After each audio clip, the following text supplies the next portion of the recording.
Если есть желание оживлять ток лимфы, есть некоторые дополнительные воздействия. Я покажу одну позицию, вы ее можете тоже использовать, использовать для себя, себе на пользу. Если есть такая готовность, встаем. На ток лимфы воздействует хорошо. Оп. Раз.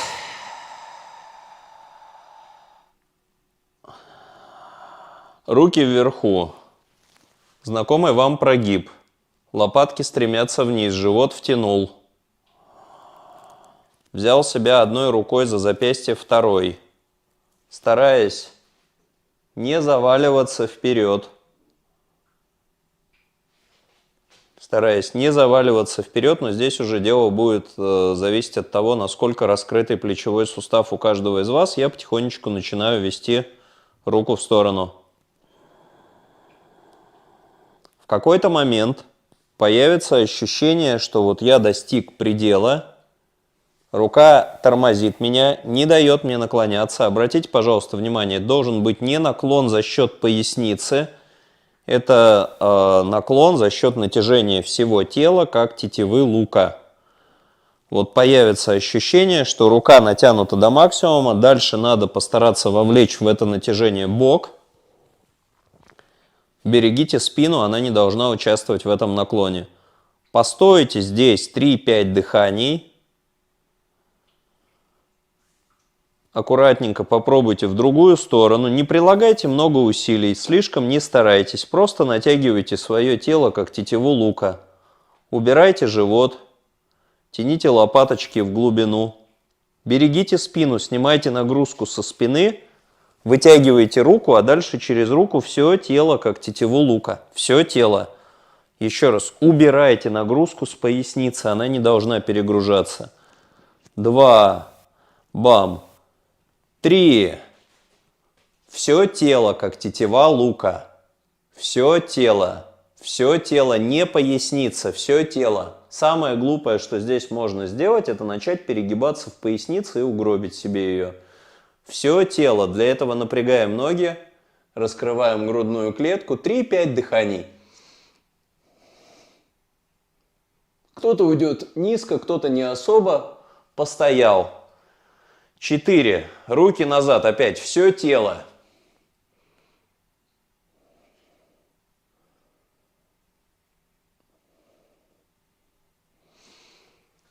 3-5 дыханий. Постоял. Подготовленные могут это делать с задержками дыхания. Мы не будем сейчас делать с задержками. Уперся в бедра. Уперся в бедра. При этом появляется возможность немножко провалить поясницу. И у вас, если вы все правильно делаете, появится ощущение, что вы вытягиваете себе поясницу, удлиняете ее. Если в этом положении после выдоха вы начнете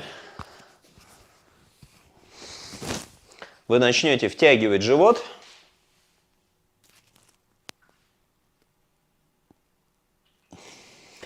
у вас появится четкое ощущение, что тело удлиняется. Также 3-5 выдохов. И дальше можно согнуть ножки, чтобы появилась возможность взять себя, скажем, за большие пальчики. Вдох, прогнулись, выдох.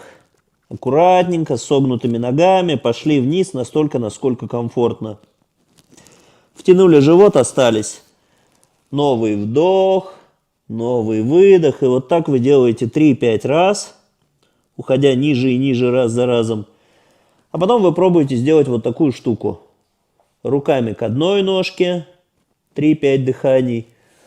Руками к другой ножке, 3-5 дыханий. Плавно поднялись. Это еще не все, к сожалению. Сейчас это все Может быть, ощущается как издевательство, но если вы будете это делать 2-3 раза в день, на 5-й день вы поймете то, что спина живая и никакого издевательства, и лимфа течет. И вот еще одно важное воздействие. Одна рука плавненько начинает идти по бедру, вторая начинает плавненько идти вверх, плавненько-плавненько, стараясь не падать вперед. Голова расслабляется. Одна рука стремится к колену, вторая к подмышке. Самое глупое, что здесь можно сделать, так же, как в предыдущих позициях, это начать ломать поясницу.